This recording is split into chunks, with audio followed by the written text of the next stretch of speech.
안녕하세요, 차플레이 이영빈입니다. 롤스로이스, 벤틀리, 제규어, 랜드로버, 미니, 에스턴 마틴. 야, 이름만 들어도 대단하지 않습니까? 이 이름들 단순한 자동차 브랜드의 이름이 아니죠. 이 이름들은 한 시대의 스타일과 품격, 그리고 영국의 자부심을 상징하는 이름들이었습니다. 여기에 오스틴, 모리스, 트라이엄프, 로보 같은 이름들까지 더하면 영국은 자동차의 종가나 다름없었어요. 그런데 지금 21세기에 우리는 충격적인 현실을 보고 있습니다. 이 빛나는 유산을 가진 브랜드 중에 현재 영국이 소유한 브랜드는 단 하나도 없기 때문이죠. 벤틀리, 롤스로이스, 미니는 독일 기업들이 갖고 있고요. 제규어 랜드로버는 인도 기업이 갖고 있습니다. MG, 로버, 로터스는 중국 기업들이 갖고 있고, 에스턴 마틴, 폭스홀 이런 회사들도 캐나다와 미국 기업들이 각각 갖고 있죠. 어쩌다 영국 차는 이렇게 몰락하게 된 건가? 오늘은 한때 세계를 호령했던 영국 자동차 산업이 어쩌다 이렇게 돌이킬 수 없는 강을 건너게 된 건지, 영국차 영광의 시대부터 몰락의 과정까지 말씀드리도록 하고요.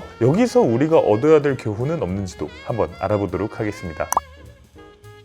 영국에서 만드는 자동차라고 하면 지금은 몇 대 만들지도 않고 품질도 나쁘고, 오죽하면 영국 차를 사면 두 대를 사야 된다. 한 대는 서비스 센터에 가는 차, 한 대는 서비스 센터에서 나오는 차, 이런 밈도 있을 정도로 상당히 인식이 많이 나빠졌지만, 원래 영국차는 세계 최고의 자동차 제조국 중에 하나였습니다. 세계 2차 대전이 끝났을 당시 1950년의 전 세계 자동차 생산량을 보면요, 이 영국은 1년에 자동차 78만 3,627대를 생산하면서 미국에 이어서 전 세계 2위를 기록했습니다. 지금 2025년 최첨단 자동차 시대가 됐을 때도 영국이 1년에 자동차 90만 대 정도를 생산하는 걸 생각해 보면, 야, 75년 전에 80만 대 가까이 자동차를 생산했다는 건 진짜 놀라운 수치라고 할 수 있습니다. 그리고 이 중에서 무려 75%가 해외로 수출됐어요. 이 전 세계에 수출되는 자동차의 52%가 영국산 자동차였습니다. 그런 시절이 다 있었나 싶죠. 사실 영국 자동차 산업의 전성기는 2차 세계대전 덕분에 왔다고 할 수도 있습니다. 물론 영국 자동차 회사들, 롤스로이스, 벤틀리, 모리스, 에스턴 마틴, 제규어 이런 회사들은 2차 세계대전 이전에 만들어졌습니다. 그런데 이 회사들은 당시 럭셔리한 자동차를 만드는 건 맞지만 엔진이라든지 자동차를 만드는 기술력을 놓고 봤을 때는 독일차보다 조금 떨어진다는 평가를 받았어요. 당시 이런 영국차와 독일차에 대한 평가는 이 영화에서도 등장하는 걸 볼 수 있는데요. 제가 진짜 재밌게 봤던 영화 중에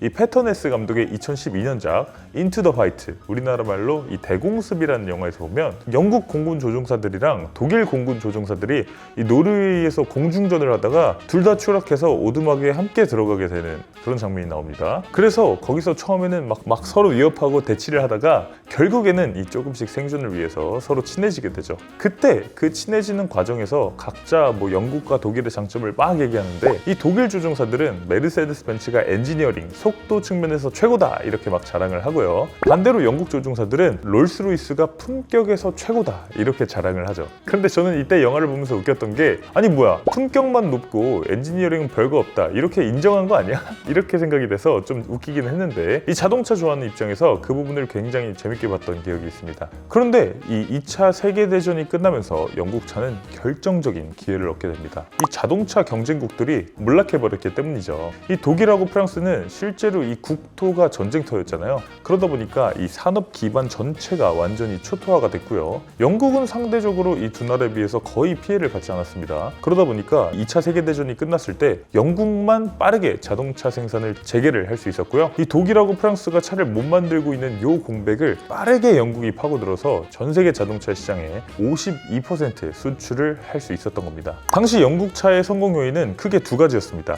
성공 요인 첫째는 기술 흡수였어요. 영국은 2차 세계대전이 끝나고 1945년에 패전국 독일의 산업시설을 점령하고 관리했습니다. 이때 영국은 서독 지역을 담당했는데요.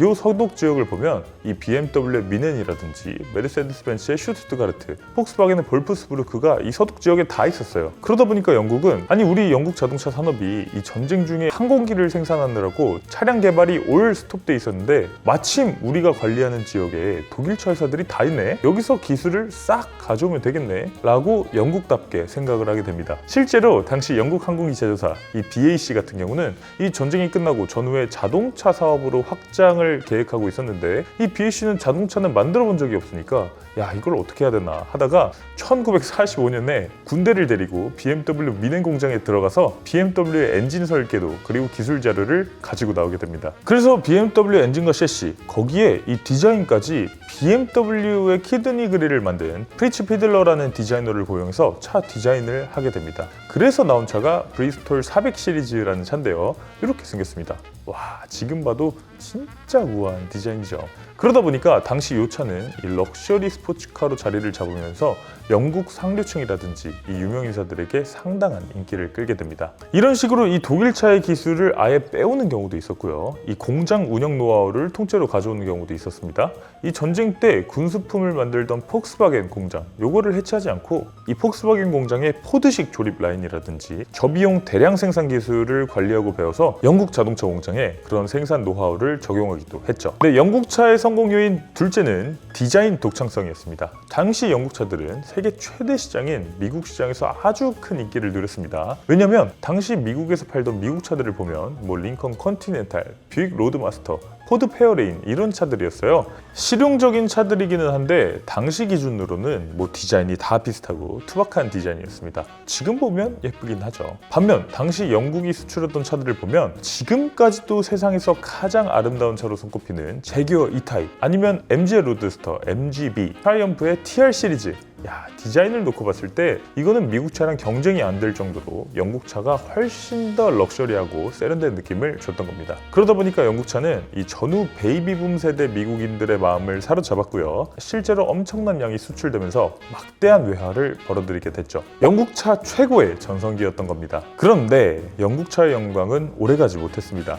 1960년대부터 본격적인 몰락이 시작되는데요. 정부, 경영진, 노조 이 셋 모두가 서로의 발목을 잡으면서 영국 자동차 산업은 깊은 수렁으로 빠지게 됩니다. 먼저 영국 정부는 요상한 정책을 내놓습니다. 이 실업률이 높던 스코틀랜드, 머지사이드, 사우스웨일스 이런 낙후된 지역에서 고용을 창출해야 된다고 했어요. 이 지역 균형 발전 정책을 아주 강력하게 추진했습니다. 그래서 자동차 회사가 공장을 더 늘리려면 정부가 지정하는 이런 낙후된 지역에 공장을 지어야만 했어요. 그런데 이건 산업 효율성을 완전히 무시한 이 아마추어적인 발상이었죠. 영국에서 전통적인 자동차 산업 중심지라고 하면 코번트리, 버밍엄 같은 미들랜드 지역인데요. 이 앞서 말씀드린 스코틀랜드라든지 머지사이드, 사우스웨일스 같은 낙후 지역들은 이 미들랜드 지역에서 수백 킬로미터 떨어진 지역에 위치해 있습니다. 이렇게 수백 킬로미터가 떨어진 곳에 공장이 분산되다 보니까 부품 조달이라든지 물류 비용이 기하급수적으로 늘어나고 엄청나게 비효율적이 됐죠. 실제로 얼마나 비효율적이었냐면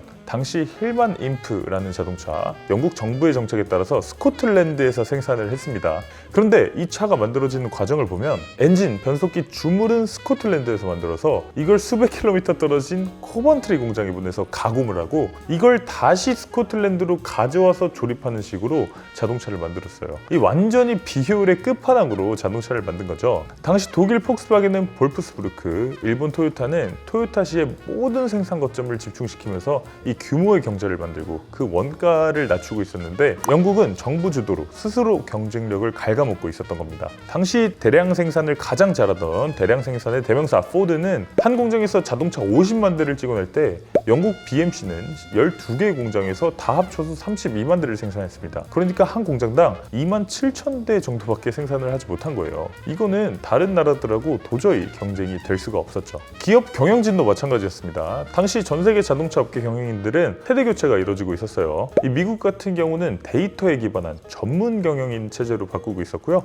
독일은 기술에 정통한 엔지니어 출신들을 경영 전면에 내세웠습니다. 그런데 영국 자동차 업계는 여전히 아마추어리즘에 빠져 있었죠. 이 자동차 회사 소유주라든지 경영진 다수가 그냥 귀족 가문 출신 혹은 귀족 가문의 인맥으로 채워졌습니다. 이 사람들은 귀족이잖아요. 그러니까 이 합리적인 분석이나 이런 건 뭐 중요하지 않았습니다. 중요한 건 자기들의 직감 그리고 체면이었죠. 실제로 미니 같은 경우를 보면요. 당시 BMC의 레너드 로드경이 이 경쟁차를 압도하기 위해서는 무조건 남들보다 싸야 돼 라면서 원가 계산도 없이 그냥 터무니없이 낮은 가격을 판매 가격으로 책정한 거예요. 그러다 보니까 미니는 한 대 팔 때마다 30파운드의 손실을 보는 말 그대로 기적의 계산법 구조를 탄생시키게 됩니다. 결국 미니는 신차 개발도 못하고 설비 투자도 못하고 우리가 만들면 팔린다 라는 그 경영진의 판단 아래에 손해를 보면서 차를 팔다가 극단의 상황으로 내몰리게 됩니다. 마지막으로 강성노조도 영국 자동차 산업을 망치는 데 큰 몫을 했죠. 당시 경영진이 일단 사람부터 뽑고 본 거예요. 일단 이 자동차 수요는 늘어날 거니까 사람부터 뽑자, 고용부터 하자, 이런 식으로 이 수요 예측도 없이 과잉으로 고용을 하다 보니까 결국에 경영 악화가 됐을 때 이렇게 충원한 사람들을 다 해고해야 되는 겁니다. 그러면 노조는 어떡합니까? 아니, 나를 뽑아놓고 자르려고 해? 아니, 지금 고용이 이렇게 불안정해? 그러면 파업해. 이렇게 된 겁니다. 그래서 경영진은 이 파업을 막기 위해서 노조의 무리한 요구를 자꾸만 받아주게 되고, 노조는 경영진이 잘 받아주니까 더 자주 파업하게 되고, 이게 악순환이 됐습니다. 그러면서 그 당시에 상징적인 인물이 이 레드 로보라는 강성 노조 리더였는데요. 툭하면 파업 진행시켜, 또 툭하면 파업 진행시켜,